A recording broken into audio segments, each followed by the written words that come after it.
सत श्री अकाल जी। दा खालस टीवी देख रहे सारे दर्शकों का बहुत बहुत स्वागत है। पंजाब दीयां खास खबरां दे खास बुलेटिन दे नाल मैं हरशरण कौर। कल विधान सभा दे विच पंजाब सरकार ने बजट पेश किया। अज 9 मार्च का दिन है, मंगलवार है। अज भी विधान सभा का बजट इजलास जारी रहेगा। कल जिहड़ा बजट पेश किया गया है उस दे विच वोटां नूं देखदे होए पंजाब सरकार ने तकरीबन कई वर्गां नूं खुश करन दी कोशिश की है। सरकारी बसां दे विच औरतां ते विद्यार्थियों नूं मुफ्त सफर का ऐलान किया गया है। किसानां दे कर्ज़िਆਂ नूं माफ करन लई 1186 करोड़ का प्रबंध किया गया। बुढ़ापा पेंशन दुगनी कर दी गई है। 750 की बजाय हुण हर महीने बजुर्गों को 1500 रुपए पेंशन मिलेगी। आशीर्वाद स्कीम तहत रकम वधा के 21,000 तो 51,000 रुपए कर दी गई है। मुलाजमां दे लई 6वां पे कमीशन 1 जुलाई 2021 तो लागू कर दिता जाएगा। सूबे दे विच 48,999 नवीं नौकरियां ते भर्ती की जाएगी। कपूरथला ते हुशियारपुर च 2 नवे मैडिकल कॉलेज खोलण का भी ऐलान कर दिता गया है। वित्त मंत्री ने दावा किया है कि किसानां नूं मायूसी चों कड्ढण दा असीं यतन किया है। विधान सभा दे विच बजट पेश करन तो बाद विरोधी धिरां ने की कहा है। अकाली दल के प्रधान सुखबीर बादल ने कहा कि कांग्रेस ने पुरानियां स्कीमां ते वादियां नूं ही नवीं दिख देण दा यतन किया है। वित्त मंत्री मनप्रीत बादल की अगवाई च पंजाब दा कर्जा दुगना हो गया। ते उधर आम आदमी पार्टी के हरपाल सिंह चीमा ने कहा कि बजट कैप्टन दे वित्त मंत्री का नहीं बल्कि प्रशांत किशोर का बनाया होया बजट है। पंजाब नूं प्रशांत किशोर के बजट की लोड़ नहीं, सगों पंजाबियों के लिए लोक पक्षी योजनावां की लोड़ है। इजलास दौरान आम आदमी पार्टी ते अकाली दल दोवां ने वॉकआउट किया, जबकि कैप्टन अमरिंदर सिंह ने कहा कि बजट किसानां ते गरीबां दा पक्षी है। एक पासे विधान सभा दे विच बजट पेश हुंदा रहा, दूसरे पासे पंजाब च वख-वख थावां दे उत्ते मुजाहरे हुंदे रहे बजट दे खिलाफ वित्त मंत्री मनप्रीत बादल दे खिलाफ। पटियाला दे विच बजट दे रोस वजों मुलाजमां ने घड़े भन्न के मुजाहरा किया। पंजाब यूटी मुलाजम ते पेंशनर सांझा फ्रंट की अगवाई दे विच जिला प्रबंधकी कंपलैक्स दे विच भुख हड़ताल ते रोस रैली की गई। 51 घड़े भन्ने गए। बजट संबंधी भाषण दीआं कापियां भी साड़ियां गईयां ते 10 मार्च नूं मुख मंत्री दी पटियाला स्थित रिहाइश वल झंडा मार्च करन दा भी ऐलान कीता। पटियाला दे विच ही कैप्टन दी रिहाइश घेरन जांदे बेरोजगार अध्यापकां ते लाठी चार्ज किया गया। कौमांतरी महिला दिवस के मौके औरतां दे नाल खिच्च-धू की गई। 2.5 दर्जन लोकां नूं पुलिस ने हिरासत दे विच लिया। सरकार ने महिला दिवस ते लाठियां दा तोहफा दिता है, ये कहना सी प्रदर्शनकारी अध्यापकां दा। बेरोजगार अध्यापकां दे वल्लों ये प्रोटेस्ट किया गया सी।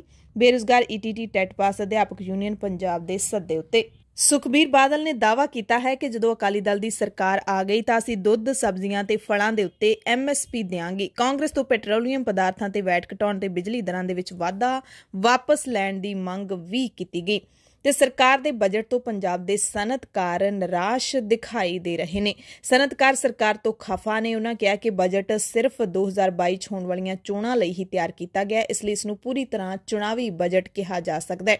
वो कहते कि ना तो तेल की कीमत ते कोई टैक्स घटाया, ना ही GST ते कोई राहत दी है। सनअतकारां नूं पहलां केंद्र सरकार वल्लों भी कुछ नहीं मिलिया ते हुण सूबा सरकार ने भी बजट दे विच कुछ नहीं दिता। ट्रांसपोर्टरां ने औरतां नूं सरकारी बसां विच मुफ्त सफर दी सहूलत नूं भी धोखा करार दिता है। निजी ट्रांसपोर्टरां दा कहना है कि पंजाब दे पिंडां विच पंजाब रोडवेज दी कोई भी बस नहीं चलदी ते घाटे वाले सारे पिंडू खेतरां दे रूट सूबा सरकार पहलां ही छड्ड चुकी है। इस करके औरतां नूं सरकारी बसां च मुफ्त सफर दी सहूलत महज एक धोखा है। विधान सभा दे विच आवारा पशुआं दा मुद्दा भी गूंजिया। अमन अरोड़ा ने कहा कि सरकार ने गऊशालावां तां बना दित्तियां पर उत्थे चारे दा कोई प्रबंध नहीं कीता। इस दरम्यान चंडीगढ़ दे विच विधान सभा वल जांदे अकाली विधायक हिरासत विच भी लए गए। बजट इजलास विचों मुअत्तली ते कांग्रेस दी वादा खिलाफी ते उन्हां ने रोस प्रगट किया। हालांकि कुछ विधायकां नूं बजट सैशन अटेंड करन दी इजाजत भी स्पीकर ने दे दित्ती सी। अगली अहम खबर कौमांतरी महिला दिहाड़े दी है। दिल्ली दीआं हद्दां ते खेती कानून रद्द करन दे लई हुण बीबीआं बराबर डटणगीआं। दिल्ली दे मोर्चिਆਂ दे उत्ते मनाए गए औरत दिहाड़े मौके वड्डी गिणती दे विच औरतां दी शमूलीयत रही। तस्वीरां देख के सारे तुसीं भी दंग रह गए होंगे। इन्ना वड्डा इकट्ठ दिल्ली दीआं सरहदां दे उत्ते होया जिहड़ा कि कौमांतरी महिला दिहाड़े नूं इतिहासिक बना गया। शायद ही महिला दिहाड़े मौके इन्ने वड्डे इकट्ठ बीबियां दे पहलां कदे होए होण। ਮੋਰਚਿਆਂ ਤੇ ਔਰਤਾਂ ਦੀ ਹੀ ਸਰਦਾਰੀ ਰਹੀ। ਸਟੇਜ ਵੀ ਔਰਤਾਂ ਨੇ ਸਾਂਭੀ, ਤਕਰੀਰਾਂ ਵੀ ਔਰਤਾਂ ਨੇ ਹੀ ਕੀਤੀਆਂ, ਪ੍ਰਬੰਧ ਵੀ ਔਰਤਾਂ ਦੇ ਹੀ ਸਨ ਤੇ ਪੂਰੀ ਤਰ੍ਹਾਂ ਦੇ ਨਾਲ ਸਫਲ ਔਰਤਾਂ ਦੀ ਜਿਹੜੀ ਕਮਾਨ ਸੀ ਉਹ ਰਹੀ ਹੈ। ਹਰਿਆਣਾ ਤੇ ਪੰਜਾਬ ਦੀਆਂ ਔਰਤਾਂ ਨੇ ਡਟਵੀਂ ਸ਼ਮੂਲੀਅਤ ਹੈ ਜਿਹੜੀ ਉਹ ਕੀਤੀ। ਇਸ ਮੌਕੇ ਬੀਬੀਆਂ ਨੇ ਮੋਦੀ ਸਰਕਾਰ ਨੂੰ ਲਲਕਾਰ ਮਾਰੀ ਅਤੇ ਕਿਹਾ ਕਿ ਖੇਤੀ ਕਾਨੂੰਨ ਰੱਦ ਕਰੇ ਤੋਂ ਬਿਨਾਂ ਹੁਣ ਅਸੀਂ ਇੱਥੋਂ ਵਾਪਸ ਨਹੀਂ ਜਾਣਾ। ਪੰਜਾਬ ਕਿਸਾਨ ਮਜ਼ਦੂਰ ਸੰਘਰਸ਼ ਕਮੇਟੀ ਦੀ ਸਟੇਜ ਤੇ ਬੀਬੀਆਂ ਨੇ ਮਤਾ ਪਾਸ ਕੀਤਾ ਕਿ ਜਦੋਂ ਤੱਕ ਖੇਤੀ ਕਾਨੂੰਨ ਰੱਦ ਨਹੀਂ ਹੁੰਦੇ ਅਸੀਂ ਆਪਣੀ ਭਰਮੀ ਸ਼ਮੂਲੀਅਤ ਇਸ ਮੋਰਚੇ ਦੇ ਵਿੱਚ ਕਰਦੀਆਂ ਰਹਾਂਗੀਆਂ। ਮੋਦੀ ਸਰਕਾਰ ਤੇ EVM ਨੂੰ ਹਟਾਉਣ ਦੀ ਮੰਗ ਵੀ ਔਰਤਾਂ ਦੇ ਇਹਨਾਂ ਇਕੱਠਾਂ ਦੇ ਵਿੱਚ ਦਿਸੀ। ਬੀਬੀਆਂ ਨੇ ਆਪਣੀਆਂ ਭਾਵਨਾਵਾਂ ਭਾਸ਼ਣਾਂ, ਲੋਕ ਨਾਚਾਂ, ਗੀਤਾਂ, ਕਵਿਤਾਵਾਂ ਰਾਹੀਂ ਪੇਸ਼ ਕੀਤੀਆਂ ਤੇ ਦਰਸਾਇਆ ਕਿ ਬੀਬੀਆਂ ਵੀ ਕਿਸਾਨੀ ਘੋਲ ਵਿੱਚ ਅਹਿਮ ਭੂਮਿਕਾ ਨਿਭਾ ਰਹੀਆਂ ਨੇ। ਜੋਗਿੰਦਰ ਸਿੰਘ ਉਗਰਾਹਾਂ ਨੇ ਕਿਹਾ ਕਿ ਜਦੋਂ ਅਸੀਂ ਆਪਣਾ ਸੰਘਰਸ਼ ਜਿੱਤ ਲਿਆ ਤਾਂ ਪਹਿਲਾ ਸਿਹਰਾ ਔਰਤਾਂ ਨੂੰ ਹੀ ਜਾਵੇਗਾ। ਗਾਜ਼ੀਪੁਰ ਦੇ ਵਿੱਚ ਬੀਬੀਆਂ ਨੇ ਹੱਥਾਂ ਦੇ ਉੱਤੇ ਕ੍ਰਾਂਤੀਕਾਰੀ ਮਹਿੰਦੀ ਸਜਾ ਕੇ ਕਿਸਾਨਾਂ ਦੇ ਨਾਲ ਇਕਜੁੱਟਤਾ ਪ੍ਰਗਟਾਈ। ਉਹਨਾਂ ਨੇ ਦੱਸਿਆ ਕਿ ਇਹ ਸਿਰਫ ਮਹਿੰਦੀ ਹੈ ਜਿਹੜੀ ਖੁਦ ਨੂੰ ਸ਼ਿੰਗਾਰਨ ਲਈ ਨਹੀਂ ਲਗਾਈ ਗਈ ਹੈ, ਸਗੋਂ ਉਹਨਾਂ ਨੇ ਮਹਿੰਦੀ ਨੂੰ ਨਵੇਂ ਅਰਥ ਦਿੱਤੇ ਨੇ। ਕਿਸਾਨੀ ਏਕਤਾ ਦੇ ਚੰਗੇ ਸੰਦੇਸ਼ ਲਈ ਉਹਨਾਂ ਨੇ ਆਪਣੇ ਹੱਥ ਅਤੇ ਬਾਹਾਂ ਰੰਗੀਆਂ ਨੇ। ਕਿਸਾਨ ਮਜ਼ਦੂਰ ਏਕਤਾ ਜ਼ਿੰਦਾਬਾਦ ਤੇ ਹੋਰ ਕਈ ਨਾਅਰੇ ਨੇ ਜਿਹੜੇ ਉਹ ਮਹਿੰਦੀ ਨਾਲ ਬੀਬੀਆਂ ਨੇ ਆਪਣੇ ਹੱਥਾਂ ਦੇ ਉੱਤੇ ਲਿਖੇ। ਇਸ ਦਰਮਿਆਨ ਖਾਸ ਖਬਰ ਇਹ ਵੀ ਦੱਸ ਦਈਏ ਕਿ ਦਿੱਲੀ ਮੈਟਰੋ ਦੀ ਗ੍ਰੀਨ ਲਾਈਨ ਤੇ ਟਿੱਕਰੀ ਕਲਾਂ ਤੋਂ ਬ੍ਰਿਗੇਡੀਅਰ ਹੁਸ਼ਿਆਰ ਸਿੰਘ ਸੈਕਸ਼ਨ ਤੱਕ ਮੈਟਰੋ ਸਟੇਸ਼ਨਾਂ ਤੇ ਦਾਖਲਾ ਅਤੇ ਬਾਹਰ ਨਿਕਲਣ ਯਾਨੀ ਕਿ ਐਂਟਰੀ ਤੇ ਐਗਜ਼ਿਟ ਗੇਟ ਨੇ ਜਿਹੜੇ ਉਹ ਬੰਦ ਕਰ ਦਿੱਤੇ ਗਏ ਨੇ। DMRC ਨੇ ਇਸ ਦੀ ਜਾਣਕਾਰੀ ਦਿੱਤੀ ਹੈ। ਟਿੱਕਰੀ ਹੱਦ ਉਹ ਥਾਂ ਹੈ ਜਿੱਥੇ ਕਿਸਾਨਾਂ ਦਾ ਵੱਡਾ ਮੋਰਚਾ ਚੱਲ ਰਿਹਾ ਹੈ ਅਤੇ ਟਿੱਕਰੀ ਜਿਹੜਾ ਮੈਟਰੋ ਸਟੇਸ਼ਨ ਹੈ ਉਸ ਦੀ ਵਰਤੋਂ ਹੈ ਜਿਹੜੀ ਬੜੀ ਅਹਿਮ ਹੈ ਇਸ ਮੋਰਚੇ ਦੇ ਵਿੱਚ ਪਹੁੰਚਣ ਦੇ ਲਈ। ਪਰ ਹੁਣ ਟਿੱਕਰੀ ਕਲਾਂ ਤੋਂ ਬ੍ਰਿਗੇਡੀਅਰ ਹੁਸ਼ਿਆਰ ਸਿੰਘ ਸਟੇਸ਼ਨਾਂ ਤੇ ਦਾਖਲਾ ਤੇ ਨਿਕਾਸੀ ਗੇਟ ਬੰਦ ਕਰ ਦਿੱਤੇ ਗਏ ਨੇ। ਇਸ ਦਾ ਜਿਹੜਾ ਤਰਕ ਹੈ ਉਹ DMRC ਨੇ ਸੁਰੱਖਿਆ ਦੱਸਿਆ ਹੈ ਕਿ ਸੁਰੱਖਿਆ ਦੇ ਮੱਦੇਨਜ਼ਰ ਇਹ ਗੇਟ ਬੰਦ ਕੀਤੇ ਗਏ ਨੇ। ਲੰਘੀ 7 ਮਾਰਚ ਨੂੰ ਦਿੱਲੀ ਸਿੰਘੂ ਹੱਦ ਦੇ ਨੇੜੇ ਕੁਝ ਅਣਪਛਾਤੇ ਵਿਅਕਤੀਆਂ ਨੇ ਹਵਾ ਦੇ ਵਿੱਚ ਗੋਲੀਆਂ ਚਲਾਈਆਂ। ਇਸ ਦੌਰਾਨ ਕਿਸੇ ਦੇ ਜ਼ਖਮੀ ਹੋਣ ਦੀ ਖਬਰ ਤਾਂ ਨਹੀਂ ਹੈ, ਪਰ ਸਥਾਨਕ ਲੋਕਾਂ ਦੇ ਵਿੱਚ ਦਹਿਸ਼ਤ ਦਾ ਮਾਹੌਲ ਪੈਦਾ ਹੋ ਗਿਆ ਕਿਉਂਕਿ ਇੱਥੇ ਕਿਸਾਨਾਂ ਦਾ ਮੋਰਚਾ ਲੱਗਿਆ ਹੋਇਆ। TDI ਮਾਲ ਦੇ ਨੇੜੇ ਇਹ ਘਟਨਾ ਵਾਪਰੀ ਹੈ। 3 ਰਾਊਂਡ ਫਾਇਰ ਕਰਨ ਤੋਂ ਬਾਅਦ ਕਾਰ ਦੇ ਵਿੱਚ ਆਏ ਵਿਅਕਤੀ ਫਰਾਰ ਹੋ ਗਏ। ਉਹਨਾਂ ਦੱਸਿਆ ਕਿ ਵਿਅਕਤੀ ਪੰਜਾਬ ਦੇ ਜਾਪਦੇ ਸੀ। ਮੌਕੇ ਤੇ ਪਹੁੰਚੇ ਕਿਸਾਨਾਂ ਨੇ ਦੱਸਿਆ ਕਿ ਵਿਅਕਤੀ ਪੰਜਾਬ ਦੇ ਜਾਪਦੇ ਸੀ ਕਿਉਂਕਿ ਜਿਹੜੇ ਵਾਹਨ ਦੇ ਵਿੱਚ ਉਹ ਸਵਾਰ ਹੋ ਕੇ ਆਏ ਸੀ ਉੱਥੇ ਚੰਡੀਗੜ੍ਹ ਦੀ ਨੰਬਰ ਪਲੇਟ ਲੱਗੀ ਹੋਈ ਸੀ। ਜਾਣਕਾਰੀ ਮਿਲ ਰਹੀ ਹੈ ਕਿ ਪੁਲਿਸ ਨੇ CCTV ਬਰਾਮਦ ਕਰ ਲਈ ਹੈ। ਫੁਟੇਜ ਤੇ ਬਦਮਾਸ਼ਾਂ ਦੀ ਪਛਾਣ ਕੀਤੀ ਜਾ ਰਹੀ ਹੈ। ਕਿਸਾਨਾਂ ਨੇ ਦੋਸ਼ ਲਾਇਆ ਕਿ ਘਟਨਾ ਸ਼ਾਂਤਮਈ ਚੱਲ ਰਹੇ ਵਿਰੋਧ ਪ੍ਰਦਰਸ਼ਨਾਂ ਨੂੰ ਢਾਹ ਲਾਉਣ ਦੀ ਯੋਜਨਾਬੱਧ ਸਾਜ਼ਿਸ਼ ਦਾ ਹਿੱਸਾ ਹੈ। ਪ੍ਰਦਰਸ਼ਨਕਾਰੀਆਂ ਨੇ ਚੇਤਾਵਨੀ ਦਿੱਤੀ ਕਿ ਜੇਕਰ ਪੁਲਿਸ ਨੇ ਲੋੜੀਂਦੀ ਕਾਰਵਾਈ ਨਾ ਕੀਤੀ ਤਾਂ ਅਸੀਂ ਹੋਰ ਸੜਕਾਂ ਜਾਮ ਕਰਾਂਗੇ। ਪੰਜਾਬ ਦੀਆਂ ਖਾਸ ਖਬਰਾਂ ਦੇ ਖਾਸ ਬੁਲੇਟਿਨ ਦੇ ਵਿੱਚ ਹੁਣ ਖਬਰਾਂ ਵਿਸਥਾਰ ਦੇ ਨਾਲ। ਬੁਲੇਟਿਨ ਦੇ ਵਿੱਚ ਸਭ ਤੋਂ ਪਹਿਲਾਂ ਗੱਲ ਹੋਵੇਗੀ ਕੈਪਟਨ ਸਰਕਾਰ ਦੇ ਖਜ਼ਾਨੇ ਦੀ। ਖਜ਼ਾਨਾ ਖਾਲੀ ਹੈ, ਖਜ਼ਾਨਾ ਖਾਲੀ ਹੈ, ਰੌਲਾ ਇਹੀ ਪੈਂਦਾ ਰਹਿੰਦਾ ਪਰ ਇਸ ਖਾਲੀ ਖਜ਼ਾਨੇ ਦੇ ਵਿੱਚੋਂ ਇਸ ਵਾਰੀ ਬੜਾ ਕੁਝ ਨਿਕਲਿਆ ਕਿਉਂਕਿ ਸਰਕਾਰ ਦਾ ਇਹ ਆਖਰੀ ਸਾਲ ਹੈ। ਇਸ ਕਾਰਜਕਾਲ ਦਾ ਆਖਰੀ ਸਾਲ ਹੈ। ਅਗਲੇ ਸਾਲ ਇਸੇ ਮਹੀਨੇ ਵੋਟਾਂ ਪੈਣੀਆਂ ਨੇ ਤੇ ਕੈਪਟਨ ਸਾਹਿਬ ਦੀ ਸਰਕਾਰ ਨੇ ਬਜਟ ਦੇ ਵਿੱਚ ਕੀ ਤੁਹਾਨੂੰ ਦਿੱਤਾ। ਸਭ ਤੋਂ ਵੱਡਾ ਐਲਾਨ ਸਰਕਾਰੀ ਬੱਸਾਂ ਦੇ ਵਿੱਚ ਔਰਤਾਂ ਮੁਫਤ ਸਫ਼ਰ ਕਰਨਗੀਆਂ। ਸਰਕਾਰੀ ਕਾਲਜਾਂ ਵਿੱਚ ਪੜ੍ਹਦੇ ਵਿਦਿਆਰਥੀ ਵੀ ਸਰਕਾਰੀ ਬੱਸਾਂ ਦੇ ਵਿੱਚ ਮੁਫਤ ਸਫ਼ਰ ਕਰ ਸਕਣਗੇ। ਕਿਸਾਨੀ ਕਰਜ਼ੇ ਮਾਫ ਕਰਨ ਲਈ 1186 ਕਰੋੜ ਰੁਪਏ ਦਾ ਐਲਾਨ। ਮੁਫਤ ਬਿਜਲੀ ਲਈ ਕਿਸਾਨਾਂ ਨੂੰ 7180 ਕਰੋੜ ਰੁਪਏ ਦੀ ਸਬਸਿਡੀ।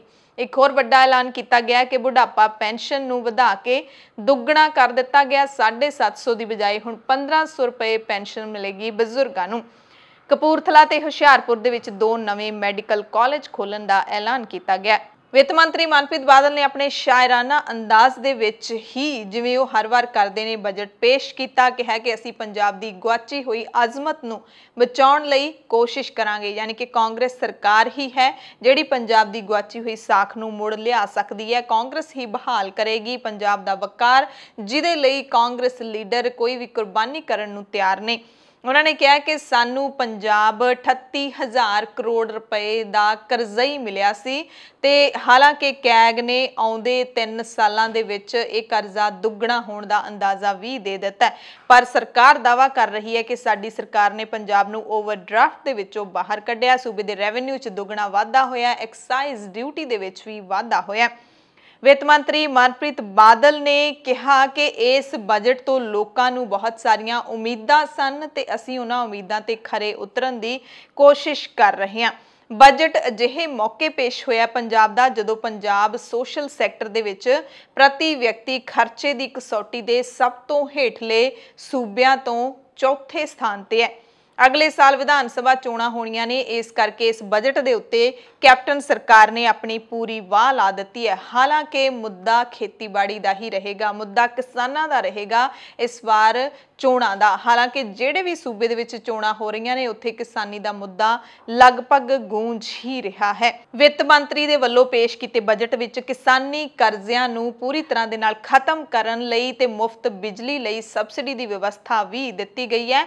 1,13,000 ਕਿਸਾਨਾਂ ਦੇ 1,186 ਕਰੋੜ ਰੁਪਏ ਦੇ ਕਰਜ਼ੇ ਅਤੇ ਬੇਜ਼ਮੀਨੇ ਕਿਸਾਨਾਂ ਦੇ 526 ਕਰੋੜ ਰੁਪਏ ਦੇ ਕਰਜ਼ਿਆਂ ਨੂੰ ਮਾਫ ਕਰਨ ਦਾ ਐਲਾਨ ਕੀਤਾ ਗਿਆ ਹੈ। ਮੁਫਤ ਬਿਜਲੀ ਸਪਲਾਈ ਮੁਹੱਈਆ ਕਰਵਾਉਣ ਲਈ 7,180 ਕਰੋੜ ਰੁਪਏ ਰੱਖੇ ਗਏ ਨੇ। ਇਨੋਵੇਸ਼ਨ ਫੰਡ ਦੇ ਲਈ ਵੀ 150 ਕਰੋੜ ਰੁਪਏ ਰੱਖੇ ਗਏ ਨੇ। ਇਸ ਬਜਟ ਦੇ ਵਿੱਚ ਪੰਜਾਬ ਸਰਕਾਰ ਨੇ ਕਾਮਯਾਬ ਕਿਸਾਨ ਖੁਸ਼ਹਾਲ ਪੰਜਾਬ ਯੋਜਨਾ ਦੀ ਸ਼ੁਰੂਆਤ ਕੀਤੀ ਹੈ। ਯੋਜਨਾ ਦੇ ਤਹਿਤ ਫਾਜ਼ਿਲਕਾ ਦੇ ਵਿੱਚ ਸਬਜ਼ੀਆਂ ਲਈ ਸੈਂਟਰ ਆਫ ਐਕਸੀਲੈਂਸ, ਅੰਮ੍ਰਿਤਸਰ ਦੇ ਵਿੱਚ ਪੋਸਟ ਗ੍ਰੈਜੂਏਟ ਇੰਸਟੀਚਿਊਟ ਫਾਰ ਬਾਗਵਾਨੀ, ਖੋਜ ਤੇ ਮੋਬਾਈਲ ਵੈਂਡਿੰਗ ਕਾਰਟ ਕਿਸਾਨਾਂ ਨੂੰ ਮੁਹੱਈਆ ਕਰਵਾਏ ਜਾਣਗੇ। ਬਜਟ ਦੇ ਵਿੱਚ ਸਾਰੇ ਜ਼ਿਲ੍ਹਿਆਂ ਦੇ ਵਿੱਚ ਇੰਡਸਟਰੀ ਤੇ ਇਨਵੈਸਟਮੈਂਟ ਪ੍ਰਮੋਸ਼ਨ ਦਫ਼ਤਰਾਂ ਦੇ ਲਈ ਜ਼ਿਲ੍ਹਾ ਬਿਊਰੋ ਹੋਣਗੇ। ਪਹਿਲੇ ਪੜਾਅ ਤਹਿਤ ਅੰਮ੍ਰਿਤਸਰ, ਜਲੰਧਰ, ਲੁਧਿਆਣਾ, ਮੋਹਾਲੀ, ਪਟਿਆਲਾ ਤੇ ਬਠਿੰਡਾ ਨੂੰ ਕਵਰ ਕੀਤਾ ਜਾਏਗਾ। ਕਪੂਰਥਲਾ ਦੇ ਵਿੱਚ 100 ਕਰੋੜ ਰੁਪਏ ਦੀ ਲਾਗਤ ਨਾਲ ਬਾਬਾ ਸਾਹਿਬ ਅੰਬੇਡਕਰ ਮਿਊਜ਼ੀਅਮ ਵੀ ਬਣਾਇਆ ਜਾਏਗਾ। ਸਰਕਾਰੀ ਮੁਲਾਜ਼ਮਾਂ ਦੇ ਲਈ ਪੰਜਾਬ 6ਵਾਂ ਤਨਖਾਹ ਕਮਿਸ਼ਨ 1 ਜੁਲਾਈ 2021 ਤੋਂ ਲਾਗੂ ਹੋ ਜਾਏਗਾ ਅਤੇ ਬਕਾਇਆ ਵੀ ਮੁਲਾਜ਼ਮਾਂ ਨੂੰ ਦਿੱਤਾ ਜਾਏਗਾ। ਸਾਹਿਤ ਪੁਰਸਕਾਰ ਤੇ ਸ਼੍ਰੋਮਣੀ ਪੁਰਸਕਾਰ ਦੀ ਰਾਸ਼ੀ ਹੈ ਜਿਹੜੀ ਉਹ ਦੁੱਗਣੀ ਕਰ ਦਿੱਤੀ ਗਈ ਹੈ। ਸੂਬੇ ਦੇ ਵਿੱਚ 2 ਨਵੇਂ ਮੈਡੀਕਲ ਕਾਲਜ ਕਪੂਰਥਲਾ ਤੇ ਹੁਸ਼ਿਆਰਪੁਰ ਦੇ ਵਿੱਚ ਬਣਾਉਣ ਦਾ ਐਲਾਨ ਕਰਨ ਦੇ ਨਾਲ ਸਰਕਾਰੀ ਮੈਡੀਕਲ ਕਾਲਜ ਪਟਿਆਲਾ ਦੀ ਅਪਗ੍ਰੇਡੇਸ਼ਨ ਲਈ 92 ਕਰੋੜ ਰੁਪਏ ਦਾ ਐਲਾਨ ਕੀਤਾ ਗਿਆ ਹੈ। ਪੰਜਾਬੀ ਯੂਨੀਵਰਸਿਟੀ ਪਟਿਆਲਾ ਨੂੰ ਵਿੱਤੀ ਸੰਕਟ ਦੇ ਵਿੱਚੋਂ ਕੱਢਣ ਦੇ ਲਈ 90 ਕਰੋੜ ਦੀ ਵਿਸ਼ੇਸ਼ ਗ੍ਰਾਂਟ ਦਾ ਐਲਾਨ ਵੀ ਕੀਤਾ ਗਿਆ ਹੈ। 9ਵੇਂ ਪਾਤਸ਼ਾਹ ਸ੍ਰੀ ਗੁਰੂ ਤੇਗ ਬਹਾਦਰ ਸਾਹਿਬ ਦੇ 400ਵੇਂ ਪ੍ਰਕਾਸ਼ ਪੁਰਬ ਮੌਕੇ ਪੰਜਾਬ ਦੇ ਹਰ ਪਿੰਡ ਦੇ ਵਿੱਚ 400 ਬੂਟੇ ਲਾਉਣ ਦਾ ਐਲਾਨ ਕੀਤਾ ਗਿਆ ਹੈ। ਪੰਜਾਬ 'ਚ 250 ਸਕੂਲ ਅਪਗ੍ਰੇਡ ਕੀਤੇ ਜਾਣਗੇ। ਸਮਾਰਟ ਸਕੂਲਾਂ ਲਈ 140 ਕਰੋੜ ਰੁਪਏ, ਮਿਡ ਡੇ ਮੀਲ ਲਈ 350 ਕਰੋੜ ਰੁਪਏ ਦਾ ਐਲਾਨ ਕੀਤਾ ਗਿਆ ਤੇ ਮਲੇਰਕੋਟਲੇ ਦੇ ਵਿੱਚ ਕੱਲੀਆਂ ਕੁੜੀਆਂ ਦਾ ਕਾਲਜ ਖੋਲਣ ਦਾ ਵੀ ਐਲਾਨ ਕੀਤਾ ਗਿਆ। ਸਮਾਰਟ ਕਾਰਡ ਰਾਸ਼ਨ ਸਕੀਮ ਤਹਿਤ ਲਾਭਪਾਤਰੀਆਂ ਨੂੰ ਪ੍ਰਤੀ ਵਿਅਕਤੀ ਪ੍ਰਤੀ ਮਹੀਨਾ 5 ਕਿਲੋ ਕਣਕ ਦੀ ਸਪਲਾਈ ਕੀਤੀ ਜਾਏਗੀ। ਇਹਦੇ ਲਈ 120 ਕਰੋੜ ਰੁਪਏ ਰੱਖੇ ਗਏ ਨੇ ਤੇ ਨਾਲ ਹੀ 20 ਕਰੋੜ ਰੁਪਏ ਈਸਾਈ ਅਤੇ ਮੁਸਲਿਮ ਭਾਈਚਾਰੇ ਦੇ ਕਬਰਸਤਾਨਾਂ ਦੇ ਲਈ ਵੀ ਰਾਖਵੇਂ ਰੱਖਣ ਦਾ ਐਲਾਨ ਪੰਜਾਬ ਸਰਕਾਰ ਨੇ ਕੀਤਾ ਹੈ। ਬਜਟ ਪੇਸ਼ ਜਦੋਂ ਵਿੱਤ ਮੰਤਰੀ ਮਨਪ੍ਰੀਤ ਬਾਦਲ ਕਰ ਰਹੇ ਸੀ ਉਸ ਵਕਤ ਵਿਧਾਨ ਸਭਾ ਦੇ ਵਿੱਚ ਕਾਫੀ ਰੌਲਾ ਰੱਪਾ ਵੀ ਪੈਂਦਾ ਦਿਖਾਈ ਦਿੱਤਾ, ਪਰ ਮਨਪ੍ਰੀਤ ਬਾਦਲ ਲਗਾਤਾਰ ਸਪੀਕਰ ਨੂੰ ਸੰਬੋਧਨ ਕਰਦੇ ਹੋਏ ਬਜਟ ਪੇਸ਼ ਕਰਦੇ ਰਹੇ।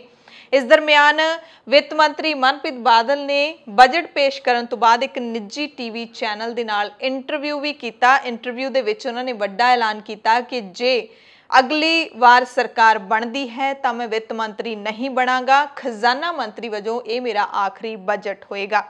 ਅਜਿਹਾ ਐਲਾਨ ਕਿਉਂ ਕੀਤਾ ਗਿਆ ਹੈ ਵਿੱਤ ਮੰਤਰੀ ਮਨਪ੍ਰੀਤ ਬਾਦਲ ਦੇ ਵੱਲੋਂ?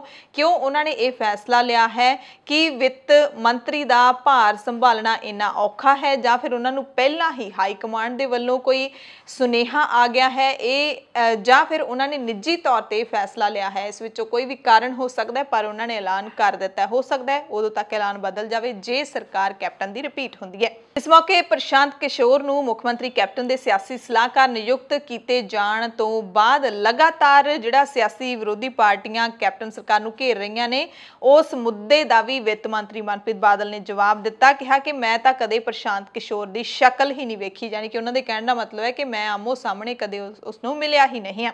ਬਜਟ ਦੀ ਤਰੀਕ ਬਦਲੇ ਜਾਣ ਨੂੰ ਲੈ ਕੇ ਅਸਲ ਵਿੱਚ ਵਿਰੋਧੀ ਪਾਰਟੀਆਂ ਪੰਜਾਬ ਸਰਕਾਰ ਤੇ ਇਲਜ਼ਾਮ ਲਾ ਰਹੀਆਂ ਸੀ ਕਿ ਇਸ ਬਜਟ ਵਿੱਚ ਪ੍ਰਸ਼ਾਂਤ ਕਿਸ਼ੋਰ ਦੀ ਵੱਡੀ ਭੂਮਿਕਾ ਹੋ ਸਕਦੀ ਹੈ। ਇਹਦੇ ਕਰਕੇ ਹੀ ਇਸ ਦੀ ਤਾਰੀਖ ਬਦਲੀ ਗਈ ਹੈ, ਕਿਉਂਕਿ ਪਹਿਲਾਂ ਬਜਟ 8 ਤਰੀਕ ਨੂੰ ਪੇਸ਼ ਹੋਣਾ ਸੀ फिर बाद चो ऐलान किया गया कि 5 मार्च ਨੂੰ पेश होएगा।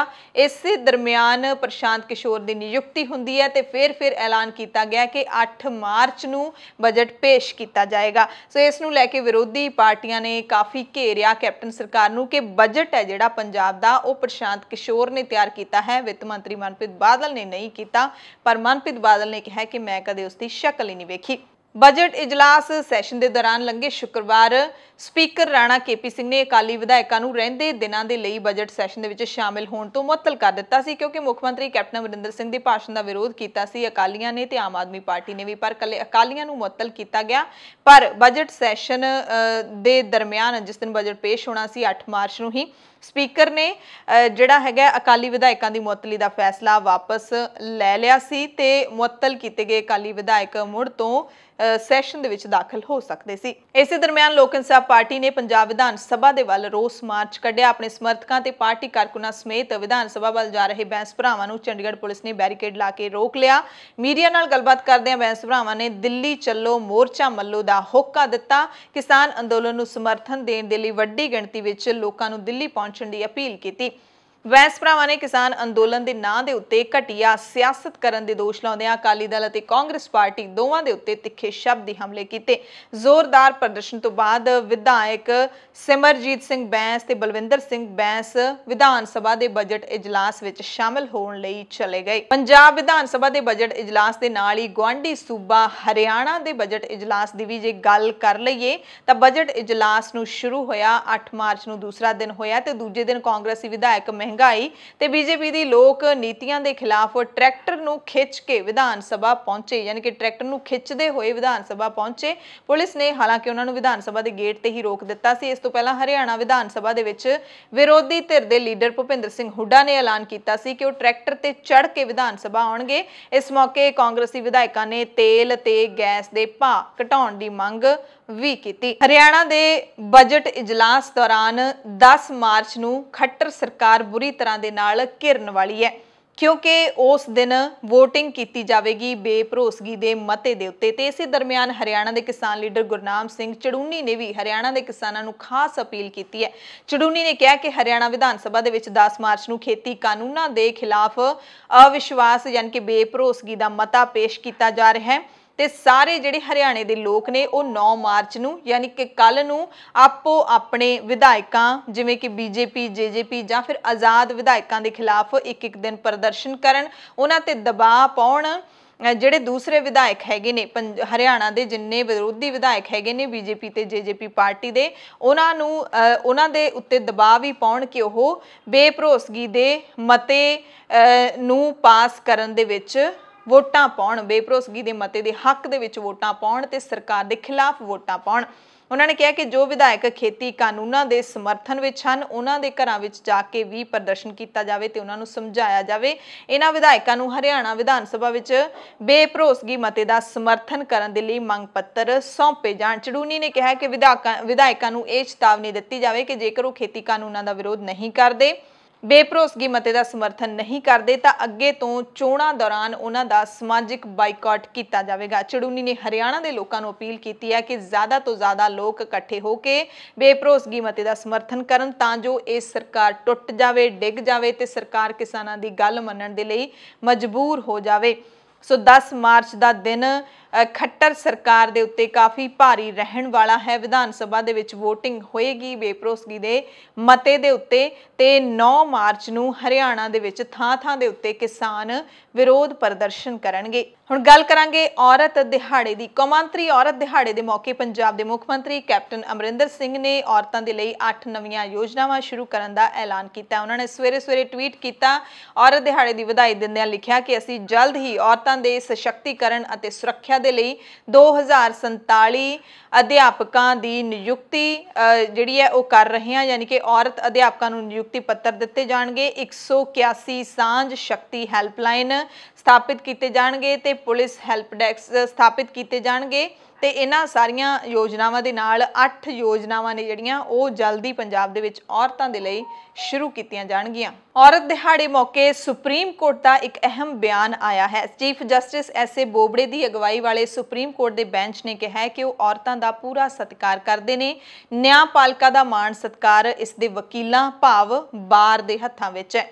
ਬੈਂਚ ਜਿਹਦੇ ਵਿੱਚ ਜਸਟਿਸ ਏ.ਐਸ. ਬੋਪੰਨਾ ਤੇ ਵੀ ਸੁਬਰਾਮਨੀਅਮ ਵੀ ਸ਼ਾਮਲ ਸਨ, ਉਹਨਾਂ ਨੇ ਸਾਰੀਆਂ ਇਹ ਟਿੱਪਣੀਆਂ 14 ਸਾਲਾ ਜਬਰ ਜਨਾਹ ਪੀੜਤਾ ਤੇ ਗਰਭਵਤੀ ਲੜਕੀ ਦੇ ਲਗਭਗ 26 ਹਫ਼ਤਿਆਂ ਦੇ ਗਰਭ ਨੂੰ ਡੇਗਣ ਲਈ ਦਾਇਰ ਅਰਜ਼ੀ ਤੇ ਸੁਣਵਾਈ ਕਰਦਿਆਂ ਕੀਤੀਆਂ। ਕੌਮਾਂਤਰੀ ਮਹਿਲਾ ਦਿਹਾੜੇ ਮੌਕੇ ਕੀਤੀਆਂ ਇਹ ਟਿੱਪਣੀਆਂ ਇਸ ਲਈ ਵੀ ਅਹਿਮ ਨੇ ਕਿਉਂਕਿ ਲੰਘੇ ਦਿਨੀ ਇੱਕ ਹੋਰ ਕੇਸ ਦੀ ਸੁਣਵਾਈ ਦੌਰਾਨ ਕੀਤੀ ਟਿੱਪਣੀ ਕਰਕੇ ਸਿਖਰਲੀ ਅਦਾਲਤ ਦੀ ਚਾਰੇ ਪਾਸਿਓਂ ਨੁਕਤਾਚੀਨੀ ਹੋਈ ਸੀ। ਚੀਫ ਜਸਟਿਸ ਬੋਬੜੇ ਨੇ ਜਬਰ ਜਨਾਹ ਦੇ ਦੋਸ਼ੀ ਨੂੰ ਪੁੱਛਿਆ ਸੀ ਕਿ ਕੀ ਉਹ ਪੀੜਤਾ ਜੋ ਅਪਰਾਧ ਦੇ ਮੌਕੇ ਨਾਬਾਲਗ ਸੀ ਉਹਦੇ ਨਾਲ ਵਿਆਹ ਕਰਵਾਉਣ ਦੇ ਲਈ ਤਿਆਰ ਹੈ, ਜਿਸ ਤੋਂ ਬਾਅਦ ਕਾਫੀ ਕਿਰਕਰੀ ਹੋਈ ਹੈ ਸੁਪਰੀਮ ਕੋਰਟ ਦੀ। ਸੋ 3 ਮੈਂਬਰੀ ਬੈਂਚ ਨੇ ਔਰਤਾਂ ਦਾ ਪੂਰਾ ਸਤਿਕਾਰ ਕਰਨ ਦੀ ਗੱਲ ਆਖੀ ਹੈ ਕਿ ਅਸੀਂ ਔਰਤਾਂ ਦਾ ਪੂਰਾ ਸਨਮਾਨ ਕਰਦੇ ਹਾਂ, ਪਰ ਨਿਆਂਪਾਲਿਕਾ ਦਾ ਮਾਣ ਸਤਿਕਾਰ ਬਹਾਲ ਕਰਨਾ ਵਕੀਲਾਂ ਦੇ ਹੱਥ ਵਿੱਚ ਹੈ। ਭਾਰਤ ਵਿੱਚ ਇਸ ਵਾਰ ਕੌਮਾਂਤਰੀ ਮਹਿਲਾ ਦਿਵਸ ਇਤਿਹਾਸਿਕ ਰਿਹਾ ਹੈ ਕਿਸਾਨਾਂ ਦੇ ਸੰਘਰਸ਼ ਦੇ ਕਰਕੇ। ਕਿਸਾਨੀ ਸੰਘਰਸ਼ ਦੌਰਾਨ ਲੱਖਾਂ ਔਰਤਾਂ ਨੇ ਦਿੱਲੀ ਦੇ ਬਾਰਡਰਾਂ ਤੋਂ ਮੋਦੀ ਸਰਕਾਰ ਨੂੰ ਲਲਕਾਰ ਮਾਰੀ ਹੈ। 3 ਖੇਤੀ ਕਾਨੂੰਨ ਵਾਪਸ ਲੈਣ ਦੀ ਮੰਗ ਕੀਤੀ ਹੈ। ਖੇਤੀ ਕਾਨੂੰਨਾਂ ਦੇ ਵਿਰੋਧ ਦੇ ਵਿੱਚ ਦਿੱਲੀ ਦੇ ਵੱਖ-ਵੱਖ ਬਾਰਡਰਾਂ ਦੇ ਉੱਤੇ ਕਿਸਾਨ ਜਿੱਥੇ ਡਟੇ ਹੋਏ ਨੇ, ਔਰਤਾਂ ਵੀ ਪਹਿਲੇ ਦਿਨ ਤੋਂ ਹੀ ਡਟੀਆਂ ਹੋਈਆਂ ਨੇ। ਪਰ ਮਹਿਲਾ ਦਿਹਾੜਾ ਮਨਾਉਣ ਦੇ ਲਈ ਖਾਸ ਤੌਰ ਤੇ ਪੰਜਾਬ, ਹਰਿਆਣਾ ਸਮੇਤ ਦੇਸ਼ ਦੇ ਵੱਖ-ਵੱਖ ਹਿੱਸਿਆਂ ਤੋਂ ਬੀਬੀਆਂ ਦੇ ਵੱਡੇ ਜਥੇ ਬਾਰਡਰਾਂ ਦੇ ਉੱਤੇ ਪਹੁੰਚੇ। ਵੱਡਾ ਇਕੱਠ ਇੱਥੇ ਦੇਖਣ ਨੂੰ ਮਿਲਿਆ। ਤਸਵੀਰਾਂ ਜਿਹੜੀਆਂ ਤੁਸੀਂ ਦੇਖ ਰਹੇ ਹੋ ਆਪਣੇ ਆਪ ਦੇ ਵਿੱਚ ਇਤਿਹਾਸਿਕ ਨੇ। ਇੰਨਾ ਵੱਡਾ ਇਕੱਠ, ਵੱਡੀ ਗਿਣਤੀ ਬੀਬੀਆਂ ਦੀ ਪੀਲੀਆਂ ਤੇ ਹਰੀਆਂ ਚੁੰਨੀਆਂ ਲੈ ਕੇ, ਦੁਪੱਟੇ ਲੈ ਕੇ ਬੀਬੀਆਂ ਨੇ ਹੀ ਸਾਰੇ ਪ੍ਰਬੰਧ ਨੇ ਜਿਹੜੇ ਸਾਂਭੇ ਨੇ, ਚਾਹੇ ਸਟੇਜ ਸੰਚਾਲਨ ਹੋਵੇ, ਸਟੇਜ ਤੇ ਤਕਰੀਰਾਂ ਹੋਣ ਜਾਂ ਫਿਰ ਮੋਰਚੇ ਦੇ ਹੋਰ ਪ੍ਰਬੰਧ ਹੋਣ, ਸਾਰੇ ਬੀਬੀਆਂ ਨੂੰ ਸੰਭਾਲੇ ਗਏ। ਸੋ ਕੌਮਾਂਤਰੀ ਔਰਤ ਦਿਹਾੜੇ ਦੇ ਮੌਕੇ ਸਾਰੀਆਂ ਕਿਸਾਨ ਔਰਤਾਂ ਨੇ ਸਰਕਾਰ ਨੂੰ ਕਿਹਾ ਹੈ ਕਿ 3 ਖੇਤੀ ਕਾਨੂੰਨ ਵਾਪਸ ਲਏ ਜਾਣ, ਉਹਨਾਂ ਚਿਰ ਅਸੀਂ ਇੱਥੋਂ ਹਿੱਲਣਾ ਨਹੀਂ ਹੈ। ਸੋ ਇੱਥੇ ਅਸੀਂ ਤੁਹਾਨੂੰ ਸਿੰਘੂ ਬਾਰਡਰ ਤੇ ਟਿੱਕਰੀ ਬਾਰਡਰ ਦੀਆਂ ਤਸਵੀਰਾਂ ਨੇ ਜਿਹੜੀਆਂ ਉਹ ਲਗਾਤਾਰ ਦਿਖਾ ਰਹੇ ਹਾਂ। ਟਿੱਕਰੀ ਬਾਰਡਰ ਤੇ ਬੀਬੀਆਂ ਦੀ ਵੱਡੀ ਗਿਣਤੀ ਦੇਖਣ ਨੂੰ ਮਿਲੀ। ਪਕੌੜਾ ਚੌਂਕ ਤੇ ਜਿਹੜੀ ਉਗਰਾਹਾਂ ਜਥੇਬੰਦੀ ਦੀ ਸਟੇਜ ਲੱਗੀ ਹੋਈ ਹੈ, ਉਸ ਸਟੇਜ ਦੇ ਉੱਤੇ ਖਾਸ ਤੌਰ ਤੇ ਵੱਡਾ ਇਕੱਠ ਜੁੜਿਆ। ਟਿੱਕਰੀ ਬਾਰਡਰ ਦੇ ਪਕੌੜਾ ਚੌਂਕ ਦੇ ਵਿੱਚ ਇਕੱਠੀਆਂ ਹੋਈਆਂ ਕਿਸਾਨ ਬੀਬੀਆਂ ਨੇ ਕੇਂਦਰ ਸਰਕਾਰ ਨੂੰ ਵੰਗਾਰ ਪਾਉਂਦਿਆਂ ਖੇਤੀ ਕਾਨੂੰਨ ਵਾਪਸ ਲੈਣ ਦੀ ਮੰਗ ਕੀਤੀ। ਔਰਤਾਂ ਆਪਣੇ ਹੱਥਾਂ ਦੇ ਵਿੱਚ ਕਿਸਾਨੀ ਅੰਦੋਲਨ ਦੌਰਾਨ ਸ਼ਹੀਦ ਹੋ ਚੁੱਕੇ ਆਪਣੇ ਪਤੀਆਂ ਦੀਆਂ, ਪੁੱਤਰਾਂ ਦੀਆਂ ਤਸਵੀਰਾਂ ਫੜ ਕੇ ਪ੍ਰਦਰਸ਼ਨ ਦੇ ਵਿੱਚ ਸ਼ਾਮਿਲ ਹੋਈਆਂ। ਬੀਬੀਆਂ ਨੇ ਸਟੇਜ ਤੋਂ ਗੀਤ ਵੀ ਗਾਏ। ਮੋਦੀ ਸਰਕਾਰ ਦੇ ਖਿਲਾਫ ਕਿਸਾਨੀ ਅੰਦੋਲਨ ਦੀ ਤਸਵੀਰ ਪੇਸ਼ ਕਰਦੀ ਇੱਕ ਕੋਰੀਓਗ੍ਰਾਫੀ ਵੀ ਪੇਸ਼ ਕੀਤੀ ਗਈ ਤੇ ਇੱਕ ਗੀਤ ਰੈਪ ਰੂਪ ਦੇ ਵਿੱਚ ਬੜੇ ਹੀ ਵਧੀਆ ਢੰਗ ਨਾਲ ਗਾਇਆ ਗਿਆ। ਇਹ ਸਾਰਾ ਕੁਝ ਖੇਤੀ ਕਾਨੂੰਨਾਂ ਦੇ ਖਿਲਾਫ ਹੈ। ਸਕ੍ਰਿਪਟ ਚਾਹੇ ਗਾਣੇ ਦੇ ਬੋਲ ਹੋਣ ਜਾਂ ਫਿਰ ਕੋਰੀਓਗ੍ਰਾਫੀ, ਸਭ ਦਾ ਜਿਹੜਾ ਮੁੱਦਾ ਹੈ ਉਹ ਕਿਸਾਨਾਂ ਦਾ ਹੀ ਮੁੱਦਾ ਹੈ।